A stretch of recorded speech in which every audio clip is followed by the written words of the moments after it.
Do it. Hit the button. Hit the buttons. Oh. That means we can commence. Yum. Well, all right. In this episode of the Red Eye Report, we discuss I fucked it up already. God damn it. Fucking all that work. In this episode of the Red Eye Report, we discuss adaptations.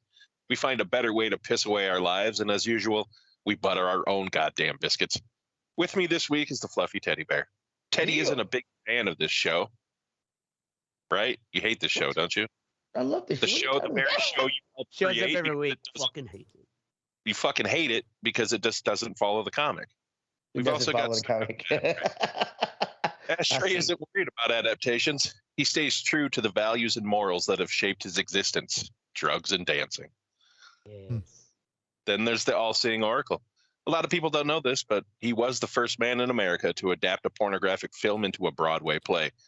If you can't come in her, come on her. Hasn't quite hit the heights of popularity that was expected, but it's catching on. Featuring my grandma. Gross.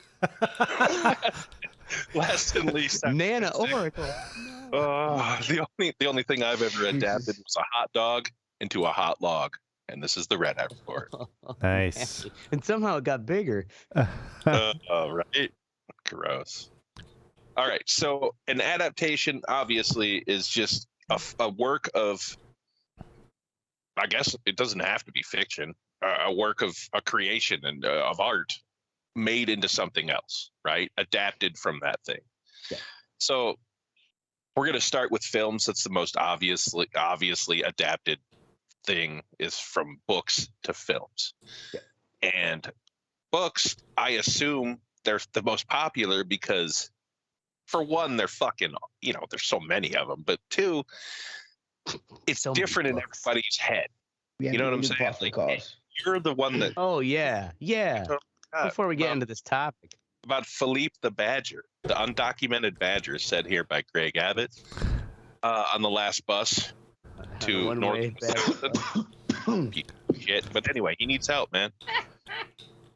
He's from Honduras. If nobody's ever Honduran heard that badger. segment before, they're so fucking confused right now. They're just like, what the fuck? Philippe the Badger? Like, what the fuck is What this? kind of adaptation is he? Don't worry about it, baby. All right, this is our Hey. pause for the cause. Hey, white folks love them animals. This is where we benefit Especially- an animal at the Dane County Humane Society. So Here we go. Philippe. dchs.org, probably. I don't know what it is. All right. The first film adaptation is widely regarded as Cinderella in 1899. It was obviously based on a Brothers Grimm tale. And it was made into a short film, only about 30 seconds. 1899? I was going to say, damn. Yep. Oh, no, Jesus. that was 45 seconds. The 1900 film Sherlock Holmes Baffled was obviously created from Sherlock Holmes, Arthur Conan Doyle's famous character.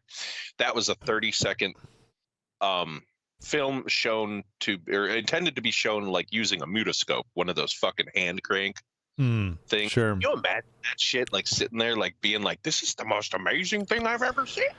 So why were they 30 seconds long? Is it just that, Because Yeah, nobody back was doing then. it back Yeah. then. It was probably so Yeah, expensive back then, to yeah. make. The film was probably super expensive. The fucking everything was probably super expensive. I mean, at the Right? time, Let movies alone, back like, then you were ran it for 30 seconds before the film burnt. Like, remember how That's- yeah, easily they that's would true. melt Yeah, on the yeah, on the projectors reels, back yeah. then? Right. That was made. This was made by a guy, a Frenchman named George something. Miles. George something. George. Miles. So in 1902, he made an original sci-fi feature called A Trip to the Moon. It was based loosely on two popular novels at the time, Jules Verne from The Earth to the Moon and H.G. Wells' The First Men in the Moon. So then there was another, Snow White was adapted in 1902, but the earliest surviving copy is from 1916. And I looked for these. There's no surviving copies of these fucking things. Like these are, 120 some years old. Right. But there is that kind of iconic image. I know I've seen this, or at least a reference to this. For that trip to the moon, that creepy ass fucking. Oh, they're in the top hats, and they're like, I don't know. This "Yeah, guy's got we some landed on the moon." spaceship in his fucking eye. Yeah. Oh yeah, the moon had a face. Mm-hmm. So the first feature-length film to be shot entirely in Hollywood, or adaptation, was Cecil B. DeMille's The Squaw Man, and it was based on some book by Edwin Milton Royal. Never fucking heard of the book. So yeah, we all know what adaptations are.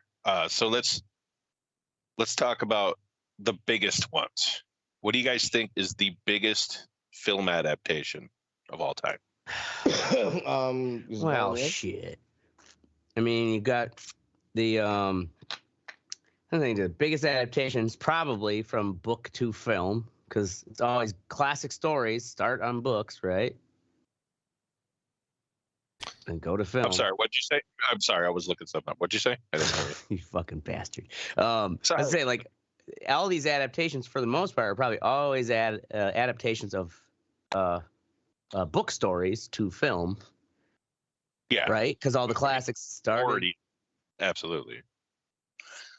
So like, let's go just by what do you think the highest grossing? Highest grossing? Yeah. Lord of the Rings. That would. I That's would a say good. Marvel. It's up there. It is up there. Yeah, Marvel that's movie. definitely up there. Gone with the Wind for its Gone time. with the Wind, was but huge. maybe it probably didn't make that much money compared to modern movies, right? No, it's not even close. Gone with the Wind is. It was I huge haven't for its seen time. Is it a movie or a TV series? 77. Gone with the Wind is 77. It made $390 million.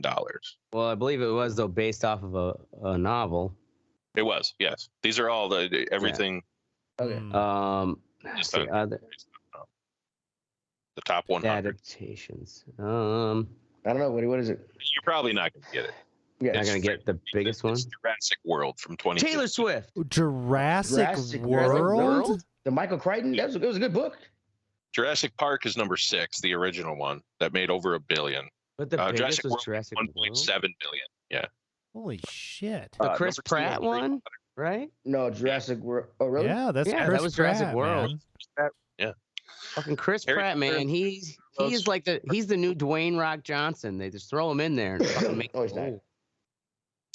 Harry Potter and the Deathly Hallows Part 2. Yeah. 1.1 Okay. billion. Yeah. Oh, I forgot about Harry Yeah. Potter. Yeah. Then Jurassic World Fallen Kingdom is number 3 at 1.3 billion. Man, those movies do well, huh? And number 4 is Lord of the Rings: The Return of the King, which is the third one, right? Yeah. Yes, that was the last one. Yeah. That was 1.2. Now this number 5 is somewhat of a surprise because I mean I know it's adapted from books, but Skyfall, Oh, really? The James Bond movie. Oh number yeah. 5, Yeah. Oh. way more than I expected. Yeah. So I mean, I'm not going to go. The top 20 is just peppered with fucking Harry Potter and The Hobbit and shit like that. You know what I mean? Others, They're all yeah. just enormous fucking IPs and shit. I'm gonna say like some of the big. Okay, I guess I could try to think of some that might be on the list. The Great Gatsby. I mean, that's been adapted in at least 2, maybe 3 films. Yeah. Because I remember there was one from like the 70s or something. Yeah. Right, Again, watched in school. so it's not gonna be like I'm down past Gone with the Wind. And then wasn't Leo did one. Yeah. Leo did a great. I never saw that one. That's actually fun. Yeah, you're right. It was. Yeah, that's not even on the top 100. I'm trying to think of You know other what it is, great. though? The Hunger Games. Okay, I could see that. Yeah. Yeah. Yeah, it's these young adults. You How know, about they that, got so much disposable income. What was that movie? Ready Player One. Is that on that? Oh, It's number 45. Okay. Yeah. um, How to Train Your Dragon. That was a book. Weird. That was a book. Wow. There's so that's the that's the thing too. Is like, almost point. so many movies. You could even say Fight Club. That was an adaptation. Yeah. You know, like, Wait, what? Yeah, it was an adaptation. when you're talking about like basically taking a novel and turning it into a movie. I mean, but yeah. I guess I'm thinking more of like classic. But actually, where's Fight Club? Yeah, it's not even in the top 100. Catch-22. They made that into a movie, and then a recent Hulu series. Yeah. That was a classic novel. I guess though, you know, if you're gonna make a movie and there is like a book that already has a fan base, maybe you're not gonna please them necessarily 100%. 50 Shades of Grey. That might be up there. So, although The Great Gatsby is 89. So it made 353 million. What 50 Shades of Grey? That was a book. Oh yeah, that's fucking way up there. It's probably up there with making money. Right. All You know, and those that's the fucking thing. lonely women. If that was not an adaptation, it probably wouldn't have done nearly as well. But people are like, "Oh shit, this is." Well, I mean, all these books have a fan base. Because Right. It's a ready-made fan base. Exactly. Which brings me to the whole point of this, I guess, is why are we remaking movies when there are so many books out there Right. that can be adapted into movies? Like I don't even read, and I can think of 10 right off the fucking top of my head that would fucking either series or movies. Because they're known quantities, and like existing movies are known quantities, and nobody wants to take fucking risks anymore. Sure. Studio-wise, they're all fucking, they're measured. Or it's like so now, speaking of Hunger Games, is it a new movie or a new series that was like a prequel or something? New movie came out recently. It was a prequel, yeah. Oh, it was a movie? Yep. Okay. Now, I wonder, is that prequel actually based off of novels by the original author? It is. It's based off of, it is. Okay, there was a prequel novel. Okay. Yeah. And that's a weird thing, too, is like Star Wars is kind of a reverse thing, right? Because there's a lot of novels. There's a lot of novels after the movies. After and intertwined in between the movies. Oh my God. You guys are just unruly. Is all there is to it. Somebody's got to control this episode. So obviously, you're doing a fucking great job. So obviously we know all about the movies. Teddy, video games. What do you think is the best video game adaptation? Highest growth. I think it's gonna be Resident Evil. Resident Evil is an adaptation. You think Resident Evil? Resident Evil was a game originally. Oh, so we're doing like a movie adaptation of the game? Is that the? Yeah, sorry, game. Okay. Oh, okay. Yeah, video game. Well, that's not Mario. I guess not Mario Brothers, was it? The new Mario Brothers was that? The new Mario Brothers made $1.3 billion. Yeah. It is by far the biggest. It's actually made $1 billion, almost more than number 2. Wow. That's one of those things like I didn't realize, but my brother took all his kids to it, and it's like, okay, that makes sense. Oh, yeah. A lot of people. And the thing is it was a good movie. It was a good movie, yeah. Yeah. That helps. Number 2 was Pokemon, Detective Pikachu. Number 3, Warcraft. Number 4, Rampage. Number 5, Uncharted, which I thought would be higher because Rampage was number 4. I mean, what the movie sucked? Right. Is it because it had the Rock in it? Yep, exactly. That's what I'm saying. Dwayne Johnson, he'll bring the money Uncharted was pretty mediocre. Your microphone in my head is going in and out. Is it doing it for anybody else? We can hear you fine, but I can hear you fine. You're not cutting out for us. No, miss it. Okay, well, yeah. Great. Never mind. All right. So, I mean, we all know how video games are not. I feel because there's already a visual element to video games, they're so much harder to adapt. It's like comic books. People want exactly what the comic book was when it's an adaptation. Right. Change to it. follow a comic. The whole point. Right, Teddy? Teddy knows. Go fuck yourselves. We're talking about it, aren't we? Well, it was like that Cowboy Bebop adaptation, that Netflix series. Which is awesome. You thought that was awesome? I thought that was horrible, that adaptation. Probably because it followed the comic for Teddy. Yeah, that's the thing, is it tried to follow it too closely, and it was soulless. Like it didn't have No, it didn't try to follow some goals. It fucked up. It did. I thought it was good. I mean, they fucked up Vicious. They made him to a bitch and all this other shit. It was that was kind of and they intertwined some of the stories. But I mean, the set pieces and the people. Was I mean, he a cuck in the comic. What's the difference? No, he was just an evil. He was just an evil fuck. And this one they turned him into like a bitchy little woman hitter. Make him an incel. His name is Vicious, but yeah. We're gonna go the other way now. I was like, what movies have been made into books? So Heat. Remember the Heat from 1995? Michael the bank robbery. Oh yeah, fucking what's Val Kilmer? Val Kilmer and Val Kilmer. Yeah, Al Pacino. Al Pacino. Val Kilmer was in it. And who was the other guy? Because there was a rumor that they never actually shared a scene together. Because if you watch the movie, there's only like one scene where they filmed it where it's like possibly you could have a stand-in. Robert De Niro, right? Yeah. And Al Pacino? Yeah, and I saw about 30 seconds ago. But oh, you must have cut out because I'm sorry, I didn't hear it. No, he didn't cut out. You just talked over him. Oh, I do that. Yeah. So Michael Mann, the guy who made Heat, made a sequel to the fucking film in a book form in 1995. Huh. Or I'm sorry, it was released in 2022. The film was 1995, but it's not a sequel. I'm sorry, it's a prequel to the events of the film, and he plans to make a movie off that book, which is so meta. It's not even fucking funny. Right. Like just make a prequel movie. You know what I'm saying? Like, why are you making this into a book? But whatever, I get it. More money. Now, who wrote the book? Meg Gardner. Was it just the writer of the original or the director? It wasn't. There was no original. The original was a movie. Or I mean, the original movie. That's what I meant. Probably off of fanfiction.com or whatever. It's like, okay, great. Let's make a movie. Yeah. Here's a cash cow. Was Alien, which I didn't know. Yeah. That James Cameron made a book, a sequel to Alien in book form. Probably sucks, to be honest with you. Anyway, The Omen, 1976. That was made into a book also. Blade Runner was made into a book. Which because Blade Runner was based on Philip K. Dick. Yeah, that's what does it do? Android's so the studio, Dream of Electric Sleep. Okay. Yeah, so how that's Les Martin to produce an unofficial novelization that was released in 1982.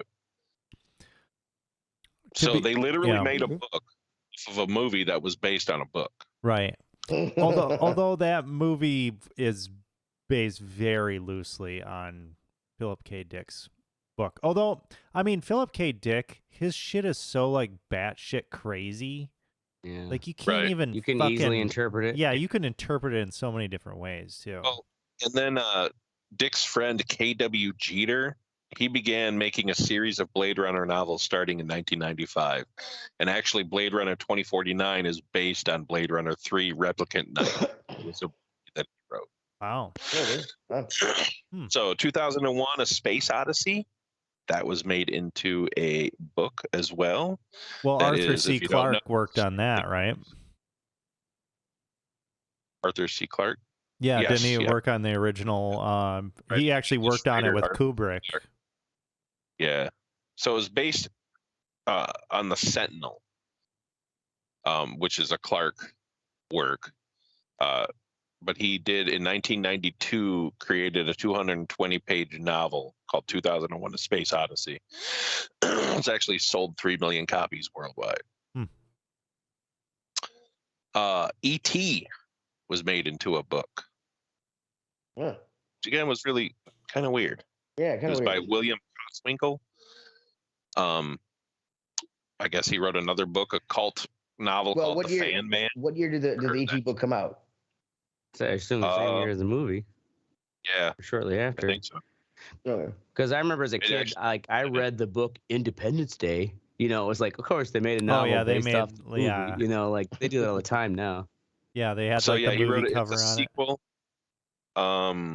So it's a sequel called E.T. the Book of the Green Planet. Whatever the fuck. I'm not fucking that. The Deer Hunter. You guys ever seen The Deer Hunter? Yeah. Yep. Who was that? Scorsese? Oh, yes. Or no, Michael Cimino. Who directed that? Okay. Yeah. Who directed it. So it was a book written by E.M. Corder. I guess it wasn't very popular. It says the novelization fails to capture the movie's catalog of horrors. Dawn of the Dead was made into a fucking book. This has to be a graphic novel. Well, it kind of influenced all the Walking Dead and everything that came out of that. No, actually, originally written in 1978, Romero's novelization of his film. It was reissued in 2015. Wow, weird. I guess you gotta be a real fucking like. I don't understand reading a book based on a movie. Well, as a kid, I did, but of course, I was a fucking nerd kid, and I just was geeking out about the movie. But yeah, nowadays as an adult, it's like, yeah. So obviously, so many books. Star Wars is number 2. Because there's just so many across, what do you call it? Canon? Like, they're canon. The first novelization was of the original film came in 1976 and actually was credited to George Lucas himself. It eventually would be revealed that it had been ghostwritten by professional novelizer Alan Dean Foster. So Timothy Zahn, Thrawn's trilogy is the most popular of them all. Has anybody ever read those? I've never read any Star Wars. No. Shit. No, I got a buddy, Chris, who's read all of them. He owns them all. He's read them, but I've never read any Star Wars things. So, number 1 is Once Upon a Time in Hollywood. Really? Yeah. It was written in 2021. Number 1? Actually, and Tarantino wrote it himself. Oh, it was an instant New York Times bestseller. The novel expands on the storylines of the movie and vividly paints classic Hollywood. Praised as addictively readable, the novel is a treasure chest of movie lore by way of Tarantino's trademark cinephilia and live discourse. That would be interesting because I enjoyed that movie quite a bit. Right. He's so good at writing dialogue. But I don't think that would translate. I don't like high dialogue books. That's because I'm sorry. That would be insulting. What kind of a diss was that? It'd be like, just say, what the fuck, dude? I just caught myself. Oh my god, dude! I don't like high dialogue books. I support the trans movement. Oh, okay. Wow. You fucking high ass. We're not gonna move on until you say it. What were you gonna Right. It's because you're fucking retarded. I just caught myself. Why would you be? Just say it. I don't give a shit. You're retarded. You're fucking retarded. Anyway, all right. I think it was funnier. We're already fucking late. So, best songs inspired by movies. What? Songs inspired by movies. Well, or would that be songs that come with the soundtrack of a movie? Yeah, I was gonna say there's a lot of those. Is Pink Floyd anywhere on that list? We'll get there. Okay. We'll get there. So Bob Dylan wrote a song inspired by Psycho called Motor Psycho Nightmare in 1960. It was directly inspired by the movie, it says. Bad Moon Rising by Creedence. That was actually inspired. The fuck? What the hell is going on here? I don't know. This show is just falling apart. It sure is, dude. Man. That song was inspired by The Devil and Daniel Webster from 1941. Never heard of it. Nope. All right. So, Space Oddity by David Bowie was actually written about 2001: A Space Odyssey. Okay. Yeah. That makes a lot of sense. Key Largo by Bertie Higgins was based on the movie of the same name from 1948. Jurassic Park by Weird Al Yankovic. That's where I had that CD as a kid. Yeah. So did I. Breakfast at Tiffany's by Deep Blue Something, based on Roman Holiday from 1953, starring Audrey Hepburn. Anybody ever seen that? Nope. Just clips. It's actually, I saw it in a film class. It's a good. I mean, it's a well made. I can picture like the cover. You see, like it's it's regarded because it was filmed really cinematography and everything. So Long Astoria by the Ataris was based on the Goonies, 1985.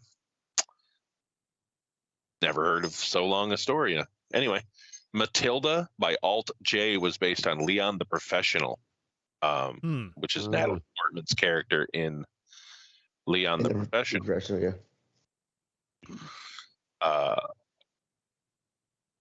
That's it. Sorry, Walk This Way by Aerosmith was based on, can you guys guess? Wait. No, it was based off Wizard Young of Oz. Frankenstein from 1974. Oh, the Mel Brooks movie? Yep. Get it? Shit. Walk This Way. Yeah. Top Yeah. Anyway. There you go. Right. We got one more adaptation to pull out of our asses. So we're going to do 10 movies inspired by songs. Oh, there you go. So Alice's Restaurant was inspired by Alice's Restaurant Massacre by Arlo Guthrie. Never heard it or seen the movie. No. It's an 18-minute song. Jesus Christ. Wow. I remember I've heard the title, but I don't think I've seen. So 2007, a movie called Across the Universe is a romantic comedy based on the same song title, Across the Universe, by the Beatles. Sure. All right. The Gambler by Kenny Rogers. Mm-hmm. Literally a movie. No wind hold 'em. Yeah. No wind Dinner for hold 'em. Schmucks is actually, you guys remember that movie? Yeah, I remember the movie. Oh. Dinner for Schmucks? It's based off a song. Steve Carell. Sorry. It's based off a Beatles song called A Fool on the Hill. Yeah, it's Dinner for Schmucks is like these guys get together and they invite just the biggest, like, either retard or like social reject they can find. And then they have like bring them and make fun of them basically during this dinner, and then they vote on like who brought the biggest retard, basically. And that was inspired by a Beatles song. Oh, man. That's funny. Factory Girl, which was inspired by Factory Girl by the Rolling Stones. It is about the fiery relationship between pop icons Andy Warhol and Edie Sedgwick. All right. And then The Indian Runner by Highway Patrolman by Bruce Springsteen. Or it's inspired by Highway Patrolman by Bruce Springsteen. Never seen the movie. And then, I don't know if you guys saw this movie. You ever seen the movie Ode to Billy Joe? No. Nope. No. It was actually based on a song by Bobby Gentry. It was a movie from the 70s. About the musician Billy Joel? No, not Billy Joel. Billy Joe. Billy Joe, not Boy, my ode to the piano man. They like run away and start committing crimes. It's kind of like what's that fucking song by George Miller? The George Miller is it George Miller Band? Steve Miller Band? Steve Miller Band. Here's Is that the story Joker? about Jack and Diane. Oh, yeah. Yeah. Jack and Yeah, Diane. like that's the same concept as the Ode to Billy Joe.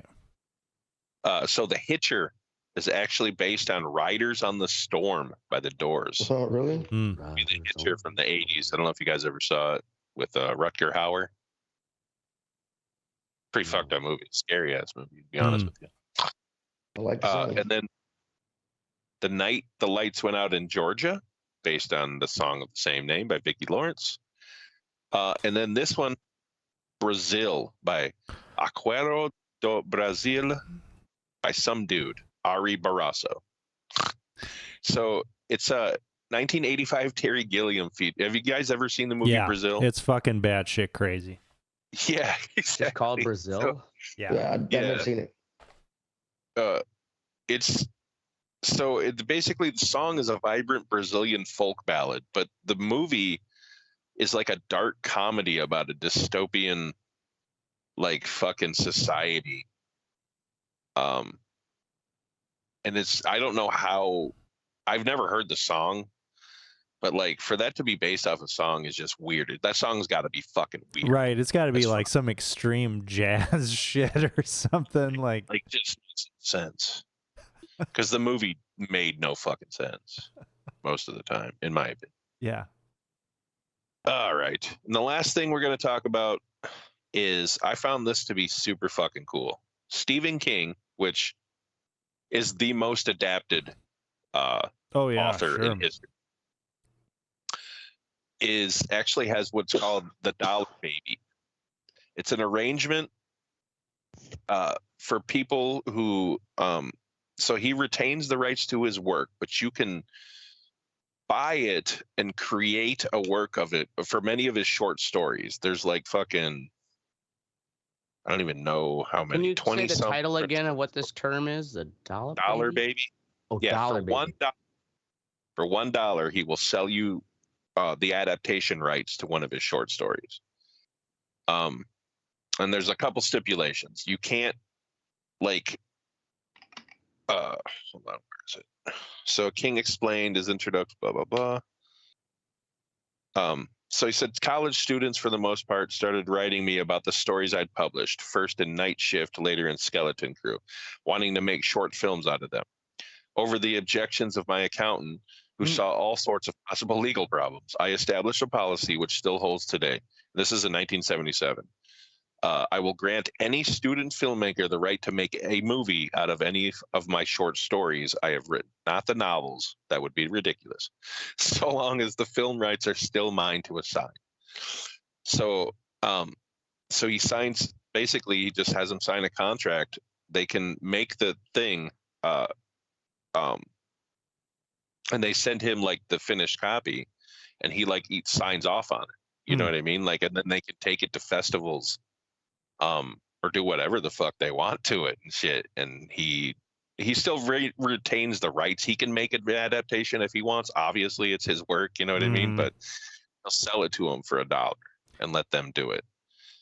And then the biggest one, what was it? The Mist. Actually, that was the biggest one. I read that was his favorite adaptation. That was one of his. Pretty good movie. Yeah. Yeah. Oh no, where the fuck? Really dark ending. Yeah. Which is probably why he's like, oh, the you movie did great. that wasn't in the. No, the Mist. Actually, that ending was wrong. That ending wasn't. I haven't ever read the book, but yeah, the ending was different in the book. That ending, but he liked the ending in the movie more. Yeah, he said it was more. He said what he thought of it. Yeah. When he wrote, which is high praise, I fucking suppose. Yeah. yeah. So the Boogeyman is one of them. You guys ever seen that movie? No. When did that come out? Is that an older Stephen King movie or? No, it's I think it's like 2010s. Yeah. 2013.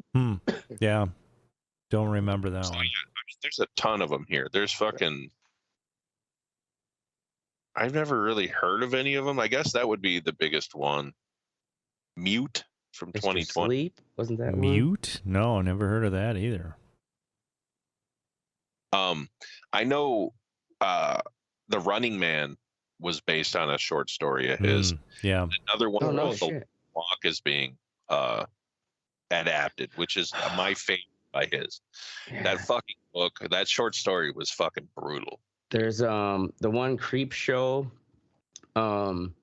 movie where there was like one of the scenes where it was like the teenagers were out swimming in the lake and they're in this like floating pier that was like in the middle of the lake and there was that weird tar thing.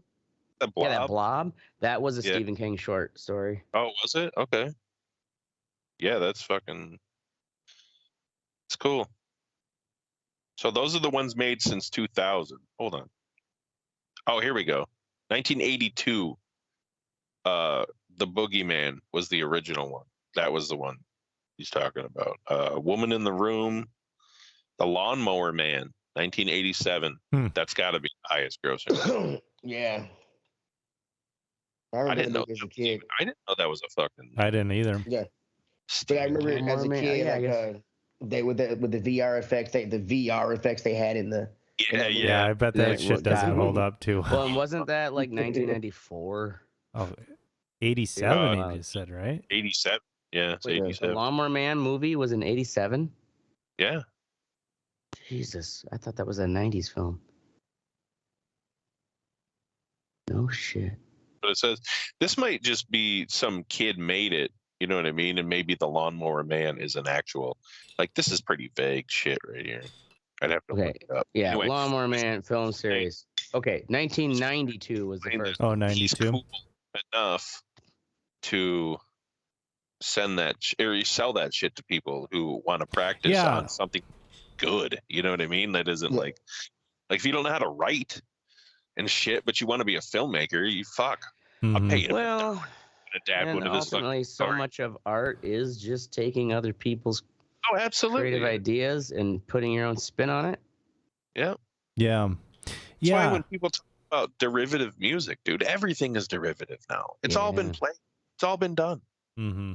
Right? That's why I get real frustrated when people like genre definitions, because like they're just people who are EDM electronic dance music nerds. It's just like I don't know any of these terms that you're throwing at me. Like play it and then I can maybe understand what you're saying, but like that's just an electronic music.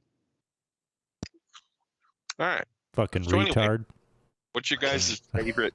Or actually, let me ask you this: is there a work of comic, anything, book that you think would make an incredible movie?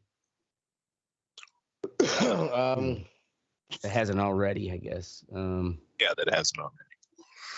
I think the Graveyard, the Graveyard book by Neil Gaiman would make an incredible fucking movie. Like visual, like a dude like Tim Burton was to make some shit like that, it would look fucking crazy. Because the way that book is written is fucking, it gives you like, I don't know, man, grinding. Yeah. Has there ever been, let's be a throwback, and there probably has been some sort of like obscure adaptation, but The Metamorphosis by Franz Kafka. Oh, I'm sure there's got to be something. Like, I guess I just don't remember any movie that was solely based on that, where it's essentially just this fucking poor bastard wakes up as a big fuck off beetle in a bed, and his whole family is like, "What the fuck?" I mean, it could be The Fly. Like that would be like like a real stretch to think Metamorphosis and The Fly. Whereas like that's how just absurd those Kafka stories are. Was like there's a 2012 movie. Is there called Metamorphosis? Yeah. Okay. Yep. Trying to think of like good fucking well-regarded books that haven't already. We're way over. Teddy comic? None. I would say comic. There's a book series I'm reading. It's called the Good Guys series. It's two of the Good Guys and the Bad Guys series. It's pretty much guys from our world being pulled into another world to be heroes, and it's pretty much based off of RPG. You have stats and a sheet you can look at. They're pretty good, cool books. I think it'd be cool that if somebody took like the time to make it into like a Ring style movie. I think it'd be pretty cool. It's got to be done right. You can't do like the fucking who was the M. Night Shyamalan who did the Avatar, the Airbender. He put all three books into one fucking like 2-hour movie. I'm like, you can't do that kind of shit. You can't squeeze all of that material into that. I do agree with that. Into that little bit of a time. Fucking like a one movie is pretty fucking hard for the most part. But I think anybody else? Well, I think it would be difficult to do this, but it'd be interested to see something like Stanley Parable, which is a video game that kind of is really like this meta narrator breaking through kind of the genre and whatnot and shaking things up.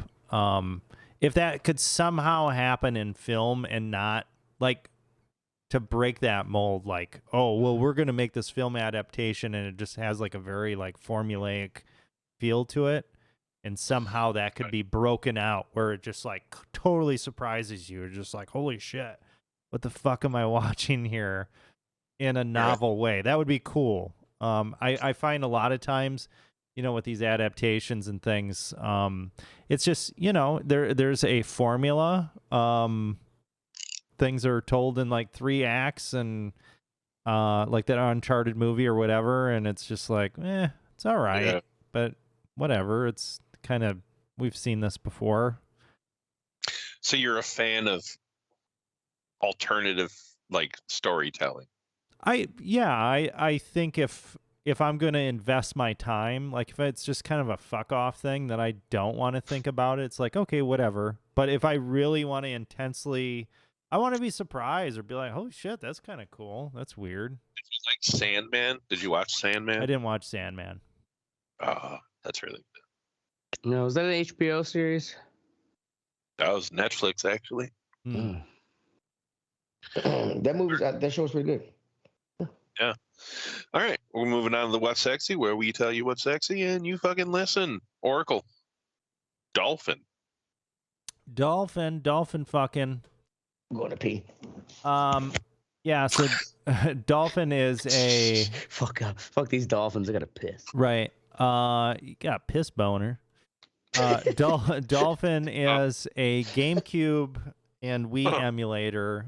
You can get this on your phone and also get it on your computer, which I've done both, and I've just been super impressed by how well fucking GameCube games hold up when you up-res them. Like, they're really good. It's pretty cool. So I've got... This is the original GameCube. Just, this is what it looks like. Capture off the actual GameCube. And that's, what you would expect.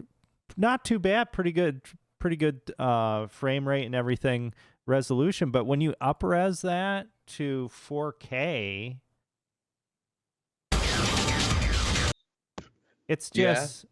It's just unbelievable. Well, it's just Screen your pants. I forgot about my potato child. Yeah, it's crisp. In a way, you just kind of take the blurriness off of it. It's like, holy shit, I just have a higher resolution on this, and this still it holds up really well.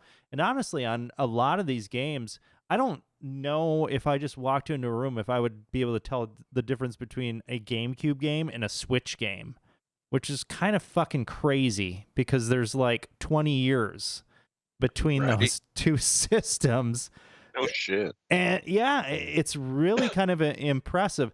And the emulator makes it look that good. Yeah. And I mean, all you're doing is just up-resing it. It's just a higher resolution. That's it. Yeah, I guess just like taking the raw data of the game. Yeah. And outputting. Right. Yeah, we know what up-resing is, Ashtray. Yeah. Thanks. So speaking for our Iranian listeners. Yeah. I don't. The cool thing about the GameCube too, which makes it really good for emulation, is they were on mini DVDs, little disc, yeah. So the games are all about 1.1 gigs. They don't get any bigger than that. They can't. That was the space limitation of that. And holy fuck, they did a lot with that. Amount of data, because the same game. So another game that I've been playing on there is the original Splinter Cell. The same game on GameCube is like 3 times the size on the PS2, but it looks better on the GameCube, honestly, which is really impressive. I didn't know the GameCube fucked so hard, like an Eskimo. Yeah, it was like goddamn Eskimos. They fuck back. Yeah. I mean, at the Special time, about the Eskimos. my favorite two consoles were the PS2 and the GameCube. Yeah. Pretty They, impressive. Yeah. Yeah. So check it out. Word. All right. Teddy, Spider-Man 2. Spider-Man 2 for the PS5. Part 1 was fucking awesome. Part 2 takes all of the great things about Part 1 and ups them. You can play as both Spider-Man this time. You can switch between both of them. You have 3 skill trees, one for each of them, and then you also have one in the middle that they can both do. One of the main things I like about this one is they had a lot of like puzzles in the last one, and a lot of sneaking sections to where if you couldn't get caught. In this one, apparently Mary Jane been taking steroids because she can fight back in the stealth sections now, which is pretty cool. And what little puzzles you have to do with circuits and things are fairly limited, and there's not like 12 you have to do in a row. The story is great. I'm only halfway through it. Yeah, I love. Well, nobody here's played the first one. Like, shit, nobody has. I have. Oh, you played the first one? Yeah. Yeah, it's fucking awesome. Yeah. They've added more ability, more ways to get around the city. They have little his little wind glider wings, his little spider web wings. In certain parts of the city, there are wind tunnels going through to make you go faster. It's a cool little game. So yeah, if you have a PS5, check it out. Just beware of that setup. You'll hear about that here in a little bit. Yeah, they haven't released that on PC, right? Because they have Spider-Man 1, Miles Morales on, and then Spider-Man 2, yeah. Okay, and 2 hasn't released on PC. Yeah. All right. Word. Ashtray. Word to your mother. Ashtray. Oh. Ashtray's got just a shit-eating grin he's got. You saw. Keep it at that. What a fucking retarded cop out. You told me to not talk about it. We're already over time. All right. We're going to talk about my What's Sexy, I guess. Which is that's the link to the website. Yeah. If you go into our messenger, I put what the lights look like. I played I just recorded some shit.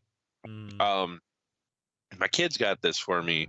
They basically got me all the stuff to set up my home stereo, and then got me these like LED lights that go on the back of the TV, and there's a sensor that goes on the top of the TV, and it basically reads what's on the TV and kind of gives you a show that extends what's happening almost in the fucking in the show. So like, you could set it to music. I've heard of these. Yeah, you could set it to go. The lag is really super fucking minimal. Like it's actually kind of impressive how fast this thing reads the fucking TV and changes. What amazes me that it reads it straight down, like. Right. So does it go through the HDMI port, or how is it picking up the signal? Through its own camera. Nope, it's got a little receiver that like tapes to the back of the TV, and then the camera. Oh. Like you have to put the camera at the top of your TV, right? This was what I was told, but it faces down. Okay. So it's like down. I mean, the cameras are pointing toward the screen. It reads the whole screen. Yeah. Right. Okay. But where is that camera placed? At the top of the TV. Yeah. So That's it's how like it points looking down the edge. Yeah. I find it crazy that like imagine yourself standing on the edge of a screen. You would think it would just be so like it would hard to differentiate because you're looking down. It doesn't hug the screen. I know it doesn't hug the screen. It's looking down over the top of the screen. I know, but it's probably an inch off of it, so it's angled back towards. So it's like out. Okay. Yeah. Okay. I mean, you could set each strip, because there's 4 strips, obviously along the TV, and you could set each one to different brightness, smoothness. You could set it to go with music. I should have fucking played. I played a Meshuggah concert, and that shit was fucking nuts. Like it was like I was there. Like if this thing was flipping out, this thing was probably having a real bad time because there's just fucking lights everywhere. Concerts on these things. Yeah, dude. Like sometimes it gets jumbled and shit, but it works well for movies so far. Gaming is pretty decent. there's actually a gaming setting. It's a little smoother than the movies. And like, it's really cool when you're racing because in a dark room, you'll be fucking going down the straightaway, like on a dark track, and the lights, every time you pass a light, it'll like, and like, oh yeah, that's cool. You know what I mean? Like down it, and like when you pass under bridges and shit, it like blacks everything out in your room. So like it feels that way. It's fucking, it adds a lot to the experience. They're relatively. You'll never have to leave the house. $80 to $100. Yeah, it's not bad. And I think they're fun. I think my kids have more fun with it than I do, but whatever. All right, now we're moving on to the fuck what you think. This is where we tell you to fuck off. Oracle. Yeah. Tell me if there's a paywall. So one of the things that I will check several times a day is Google News, just to kind of see if World War III has popped off yet, or you know, what the new graphics card is doing, or some shit like that. But anyway, so it's this collection of all these fucking articles and whatnot brought in from the internet. But there's just, you'll click on something, you're like, oh, that looks kind of interesting, and you'll start scrolling down, and then bam, you get the fucking paywall thing. You know, it's like, you know, for only blah blah blah a month, or you know, for X amount of money for 6 months or whatever. I just wish that there was a little icon or some kind of a disclaimer on the article before you go in there on Google News that says, hey, this is a paywall site. Because you can't, you know, then you got to go back. And then sometimes you're like, okay, well, I'm going to do the next one. And the next one has a fucking paywall. It's like, Jesus Christ, just fucking tell me which ones have a paywall. I'm not that invested. I'm not going to fucking, you know, pay $60 to the San Francisco Chronicle about this goddamn thing. I just want to read, you know, the first paragraph. I just want the tip. That's all I want. Just a tip. Right. But just the tip. Yeah. So I don't know. It's just kind of a bitchy thing, but you would think it would be pretty easy to do. So there you go. All right. Ashtray. Mustafa's on crack. Oh, yeah, so Mustafa, my neighbor. Oh, we know who Mustafa is. Yeah. No, it's like, you can tell it's like, it's not just drunk Mustafa, stone Mustafa, but it's like, God damn it, Mustafa, like, you're on fucking something. I could have told you that from the beginning, dude. Yeah. No, like, he, like, came in, I'm fucking DJing New Year's Eve at Baldwin, and, like, he comes in trying to basically, like, get the bartenders to be like, yeah, he's getting me a beer. Like, I'm working, right? Like a motherfucking working. And yeah, so it's like him with this all his fucking you know, Muslim fucking quotes and everything, where it's just like Muslim quotes. Oh, he's all about, you know, he walks around saying assalamu alaikum. I mean, does it offend you? Oh, so he's the MashaAllah. Like, you know, he what do they call that thing? Malcolm X thing. In prison, yeah, he learned his. He said, "What do you call it, Malcolm X thing in prison?" Yeah, exactly. In prison, he found Islam. The Nation of Islam. Anyways, yeah, it's just like he came into the bar and like created this just basically a scene where like I had to fucking chastise him in front of everyone. It's like, you don't fucking come in here like while I'm working and try hustling the bartenders. Like, yeah, you're my fucking neighbor. Did you do it over a hot mic? I didn't do it over a hot mic. I did it though over the fucking video slot machines. I fucking leaned him up against it and I was like, Damn. He was like on crack because he like someone bumped into him or whatever. He like made after this is what I was just like, here, like, don't try to mooch off them. Like, I gave him $2 to get a fucking cheap PBR, and then like someone bumped into him. It's like it's New Year's fucking Eve. People are dancing, and he's like, "Rah!" I'm like, fucking pushing him up against the video slot machines. I'm like, motherfucker, you just put me in this position. This is my fucking gig. Like, you don't come in here in my fucking show. I've got maybe a minute and 20 seconds to fucking put you in your place, and you be fucking humble. Jesus Christ. Damn. Be fucking humble. So like, I said, I'm sorry. Somebody I'm needs to be like, humble. you fucking shut your mouth. Oh, man, I was fucking I living. think somebody. Damn. Morgan, though, was there. Thank God she fucking, like, walked his ass out because she knows him as well because he's been my fucking crazy fucking Islamic neighbor who gets all, like, but he's been on something lately. Like, where it's like, oh, yeah, Mustafa, you're on, like, crack or some shit or meth. Like, what's going on? You're So, probably anyways, selling it to him. Mustafa, you better watch this episode and recognize. Word. Right. Teddy, You are- PS5 kits. You know his blackness alone, where he's on crack and not can beat Chaz, right? I'm just. What's I'm that? just- his blackness alone can beat you on crack or not. Oh, sure. Nonetheless, though, All right, like, anyway. you don't come into my fucking show. We get it. You said your piece. Shut the fuck up. All right, so I got a PS5. Yeah, whoa. I got a You were PS5. commenting on my piece. I'm sorry. I know. Yeah, but I we heard about you. Put him in his place. We get it. Back to the But- plantation, Blackie. I got a minute and a half to put Right, you in he's your place. Now you get back out in that field, goddammit.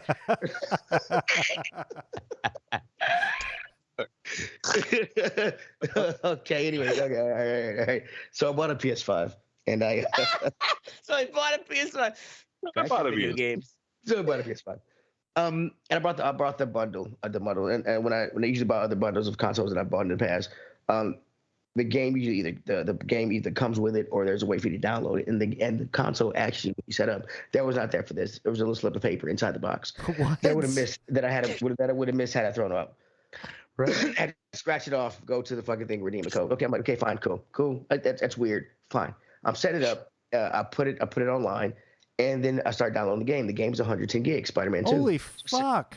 So I said, you know what? Damn. I said, you know what? I'm gonna plug it into my router. So I plug it in the back of my router. I go take a shower. When I plug it in my router and plug it into my router, it starts downloading. So I go take a shower. As I said, it's gonna be like 5 minutes before it's downloaded. I go take a shower. I'll come back downstairs. It's not downloaded. It's telling me I'm not online. And that's because when you plug it in, you have to go and switch it manually to say it's a You have wired to, connection. oh, wow. So I'm like, what First the world fuck is video going on games. here? Yo, yeah, I'm like, this is retarded. I should be playing right now. Like, So it stopped. just stupid. So you plugged it in, and yes, since you didn't switch it, it didn't continue on the It did Wi-Fi. not, It no. just fucked in. It considered the PlayStation to be offline until I went into it and changed it That's manually to a fucked wired up. connection. Like, why It wouldn't is it just fucking retarded. default to the I wireless do or not know. something? I do not know. The third and final thing is there's a few more things, but third and final thing is it comes with a disk drive. There's a disk drive on this thing. It's right there. It's on the fucking side. There's a disk drive right there. You can see it. And this motherfucker. What's it for? It's to use discs, but it's It's for the Crow soundtrack CD you Yes, had it when is. you were a teenager. But so it's supposedly backwards compatible if you have the disc, and I have a lot of old discs, so I'm like, you know what, I'm gonna play some old shit. Throw something in there, and it was Ico, my PS3 version of Ico, or maybe it's Shadow of the Colossus. I can't remember which one. But I throw it in there. This drive's not working. You want to know why? Because you have to register the disk drive with the PS5. What? You have to register the disk drive with the PS5 that it came with, that it's connected to.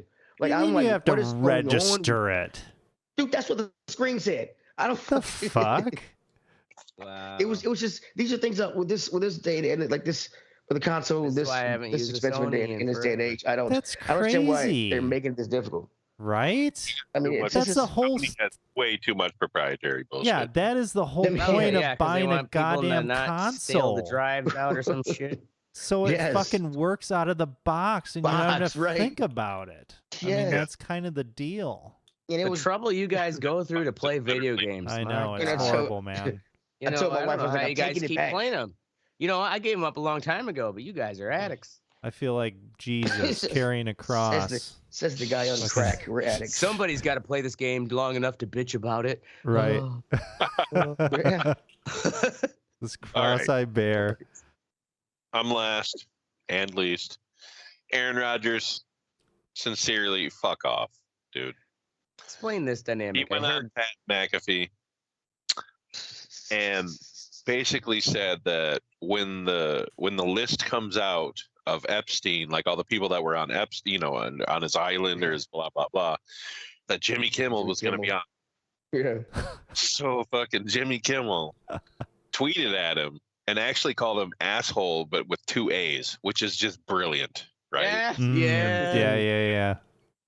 So, and he's like, basically, he's like, say my name again, and we'll see what lawyers think. And the next day, fucking Pat McAfee, who is signed by ESPN, who ABC owns, and ABC also owns Kimmel's show, and I guarantee you, Kimmel makes a ton more money for them than fucking Pat McAfee. Yeah. Pat McAfee literally put a shirt on. That's how serious this was. Dude never wears a shirt. Like, he always wears a wife beater, right? Yeah, wife beater. Yeah. A legit shirt. And apologized for what Aaron Rodgers said on his show. Shit. Yeah. So you know damn well some executive at ABC was like, listen, you fucking fuck. Right. You're a punter, you piece of shit. Yeah. Now, wasn't there some sort of like doctored, like photoshopped dossier that had like IMMIL like after like a redacted? It was basically like they took some redacted court released photos. This is what I read, and that then it was like they put IMML, you know, like half of Kimmel's name to allude that like, oh yeah, look, Kimmel's name is on this dossier, this list, even though like you can prove that was fake. Aaron Rodgers is a fucking idiot. I don't understand why he doesn't just play fucking football and shut the fuck up. Because he hurt himself, and now he doesn't get any attention. Playing football.